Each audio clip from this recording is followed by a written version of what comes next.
Kalian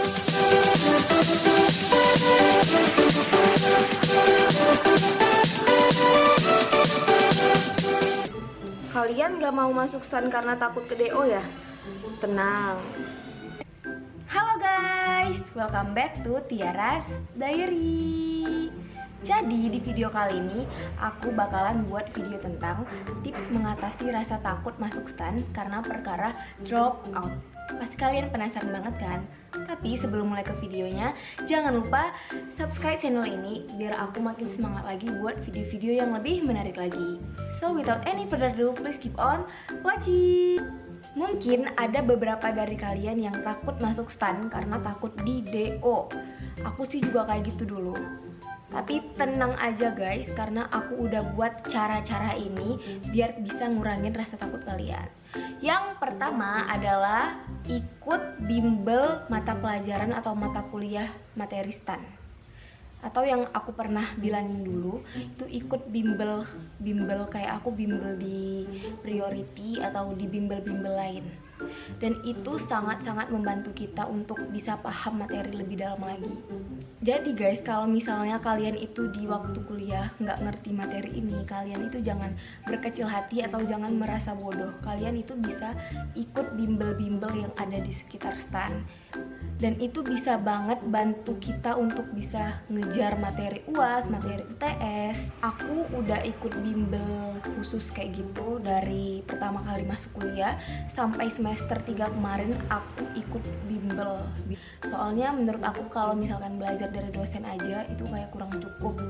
Dan aku itu orangnya termasuk yang kayak kurang paham kalau misalkan kita belajar sendiri. Aku lebih paham kalau misalnya diajarin sama orang atau sama tentor. Dan ada banyak kok bimbel-bimbel yang ada di sekitar stan. Kayak misal ada 10 atau bahkan ada lebih dari 10 bimbel. Kalian tenang aja guys, kalau kalian merasa nggak ngerti, kalian bisa ikut bimbel. Dan itu bagus banget. Yang kedua adalah belajar bareng teman. Ini tuh juga bisa membantu kalian karena dengan kita belajar bareng teman, kita itu jadi kayak saling memotivasi satu sama lain. Kalau misalkan kita lagi belajar sendiri, itu kita ujung-ujungnya kayak nggak semangat. Tapi kalau misalkan teman kita masih belajar dan kita mau berhenti belajar, kita itu kayak ya ampun, aku harus lebih rajin lagi dari dia. Kayak ada sifat kompetitifnya gitu loh kalau misalkan kita bareng-bareng temen gitu belajarnya. Dan juga kalau belajar sama teman jangan ngerumpi aja, harus benar-benar fokus dan ingat tujuan kalian itu belajar untuk mengerti, bukan untuk ngerumpi atau gosip-gosip gitu. Juga teman-teman kita itu pasti baik-baik semua, pasti mau ngajarin. Atau kalau misalkan dia nggak mau ngajarin, cari teman yang lain untuk belajar bareng, nggak mesti kok sama satu orang aja. Yang ketiga itu adalah ikut tentir, bisa dari kampus, bisa dari organda, bisa dari mana-mana aja. Kalian harus aktif cari-cari info tentang tentir-tentir gitu. Dan tentir itu sama aja sih kayak bimbel, tapi kita nggak perlu bayar. Dan juga kadang tentir itu ada kuotanya, kalian jadi harus cepet-cepetan daftar biar kalian masuk ke kuotanya. Yang keempat adalah benar-benar belajar di kosan, harus fokus. Jangan main HP, jangan kayak sambil denger lagu. Soalnya aku juga sering gitu kalau misalkan belajar dan sambil dengerin lagu, aku jadi nggak ngerti apa yang aku pelajarin. Itu kayak sia-sia waktu yang udah aku habiskan untuk belajar sambil denger lagu. Jadi kalian kalau misalkan belajar di kosan atau kalian nggak mau bimbel, kalian harus benar-benar fokus. Kalian nggak boleh main-main waktu belajar. Atau kalian bisa sisihin waktu kayak 50 menit belajar, 10 menit istirahat, itu tergantung kalian gimana. Yang penting kalian harus benar-benar fokus belajar. Nomor 5 adalah tanya teman, tanya tentor, tanya cutting, tanya dosen kalau misalkan kalian itu enggak ngerti sesuatu. Jadi jangan malu untuk bertanya, karena akan sesat di jalan kalau kalian itu malu-malu. Harus aktif di kelas, jangan malu-malu gitu loh guys. Soalnya kalau misalkan kalian nggak ngerti, nanti sampai UTS pun kalian nggak ngerti juga gitu loh. Jadi kalau misalkan nggak ngerti harus langsung ditanya, jangan malu-malu. Yang nomor 6 itu sambungan yang nomor 5, yaitu yang aku bilang tadi adalah harus aktif waktu kita belajar di kelas. Soalnya kalau kita aktif, materi yang dikasih dosen itu kayak lebih nempel daripada kita yang diem-diem aja gitu kan.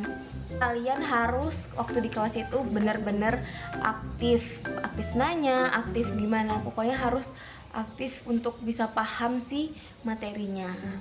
7 adalah nyicil materi, jangan SKS.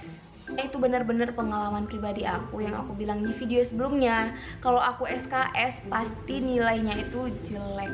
Sedangkan kalau aku kayak nyicil gitu belajarnya, nilainya itu akan jauh lebih bagus gitu loh guys. Gitu guys, kalian nggak boleh SKS, apalagi pelajaran materi yang susah guys. Kalian itu harus bener-bener nyicil pelajaran di rumah. Nggak boleh gitu besok ujian kalian baru belajar 10 bab, kalian bisa meninggal gitu loh guys. Jadi harus dicicil, titik. 7 tips menghilangin rasa takut kalian untuk masuk STAN karena perkara drop out.